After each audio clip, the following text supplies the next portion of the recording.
মাদারীপুরের রাজৈর উপজেলার মোল্লাকান্দি গ্রামের আকরাম ব্যাপারীর 15 বছরের ছেলে ইয়াছিন অসুস্থ রোগী নিয়ে 30 কিলোমিটার পথ পাড়ি দিয়ে এসেছে জেলার 250 শয্যা হাসপাতালে। হর হামাশা প্রতিনিয়তই মহাসড়কে গাড়ি চালাচ্ছে সে। এদিকে 10 বছরের এক শিশু তার 2 বন্ধুকে নিয়ে ঝড়ের গতিতে চালাচ্ছে মোটরসাইকেল। নেই কারোই হেলমেট। ট্রাফিক আইন সম্পর্কে প্রশ্ন করলে উত্তরও দিতে পারছে না এই শিশু। এমনই প্রতিদিনই জেলার মহাসড়ক ও আঞ্চলিক সড়কগুলোতে শখের বশে প্রাইভেট কার ও মোটরসাইকেল চালাচ্ছে শিশু কিশোররা। নিয়মনীতির তোয়াক্কা না করে এমন যানবাহন চালাচ্ছে তারা। মানছে না ট্রাফিক আইন, এতে হচ্ছে ছোট বড় দুর্ঘটনা।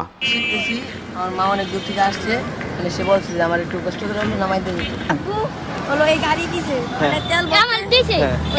তোমার বাসা কই? বাসা চালাইতে পারে, অনেক দিন ধরে চালাই গাড়ি। ঘুরতে বেরিয়েছিলাম, হেলমেট ছিল না, এই জন্য মামলা খাইছি। মামলাটা আসলে আমরা 3 জন একসাথে উঠছি, আর হেলমেট আনা হয়নি। জেলা প্রশাসনের দাবি, অপ্রাপ্ত বয়স্কদের এমন যানবাহন চালানোতে বাড়ছে কিশোর অপরাধ।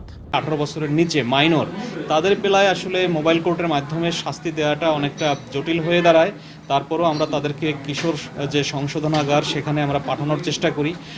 তাদের পরিবারকে আমরা সংযুক্ত করি এবং জরিমানা করলে পরিবারকে আমরা জানাই এবং পরিবারকে তার যে অপরাধ এই বিষয়গুলি আমরা অবহিত করি। এদিকে আইন অমান্যকারীদের বিরুদ্ধে প্রতি মাসে 600 থেকে 700 মামলা দিচ্ছে হাইওয়ে পুলিশের পাশাপাশি ট্রাফিক পুলিশ। তবুও কমছে না এমন অপরাধ। পরিস্থিতি নিয়ন্ত্রণে পরিবারের পাশাপাশি এগিয়ে আসতে হবে জনপ্রতিনিধিদেরও। গার্ডিয়ান আছে, তাদের এই বিষয়ে কিন্তু সজাগ থাকতে হবে এবং গণ্যমান্য ব্যক্তিবর্গ তাদের থানা পুলিশের সাথে সংযোগ স্থাপন করে বিভিন্নভাবে সচেতনতামূলক আসলে কার্যক্রম আমাদের গ্রহণ করা উচিত। 10 থেকে 16 বছর বয়সী শিশু কিশোরদের দখলে জেলার অধিকাংশ সড়ক। খোঁজ নিয়ে জানা গেছে এদের অধিকাংশের বাবা প্রবাসী হওয়ায় সহজে যানবাহন চালানোর সুযোগ পাচ্ছে। পরিসংখ্যান বলছে প্রতি বছর গড়ে এমন যানবাহনে দুর্ঘটনায় প্রাণ হারাচ্ছে অন্তত 15 থেকে 20 জন। পঙ্গু হয়েছে অনেকেই।